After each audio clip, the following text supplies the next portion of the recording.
اعوذ باللہ من الشیطان الرجیم بسم اللہ الرحمن الرحیم رب اشرح لی صدری ویسر لی امری واحلل عقدۃ من لسانی یفقہوا قولی۔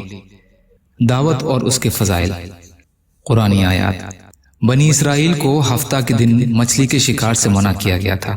کچھ لوگوں نے اس حکم پر عمل کیا، کچھ لوگوں نے نافرمانی کی اور کچھ لوگوں نے نافرمانوں کو نصیحت کی۔ اس واقعہ کو ان آیتوں میں بیان کیا ہے۔ اللہ تعالیٰ کا ارشاد ہے، اور وہ وقت ذکر کے قابل ہے جب بنی اسرائیل کی ایک جماعت جو کہ نافرمانی نہیں کرتی تھی اور نہ ہی نافرمانی کرنے والوں کو روکتی تھی، اس نے ان لوگوں سے کہا جو نصیحت کیا کرتے تھے کہ تم ایسے لوگوں کو کیوں نصیحت کر رہے ہو جن کو اللہ تعالیٰ ہلاک کرنے والے ہیں یا ان کو سخت سزا دینے والے ہیں۔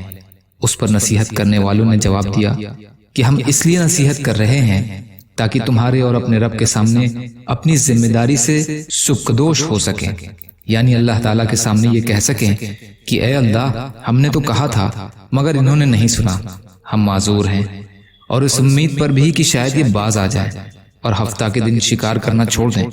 پھر جب ان لوگوں نے اس حکم کو چھوڑ ہی رکھا جس حکم پر عمل کرنے کی ان کو نصیحت کی جاتی تھی، ہم نے ان لوگوں کو تو بچا لیا جو برے کام سے منع کیا کرتے تھے، اور نافرمانوں کو نافرمانی کی وجہ سے جو وہ کیا کرتے تھے شدید عذاب میں مبتلا کر دیا۔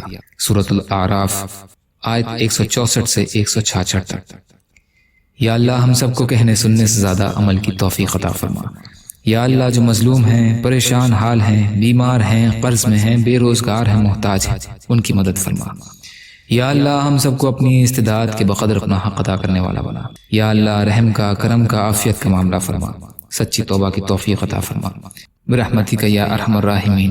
لا الہ الا اللہ محمد رسول اللہ۔ السلام علیکم۔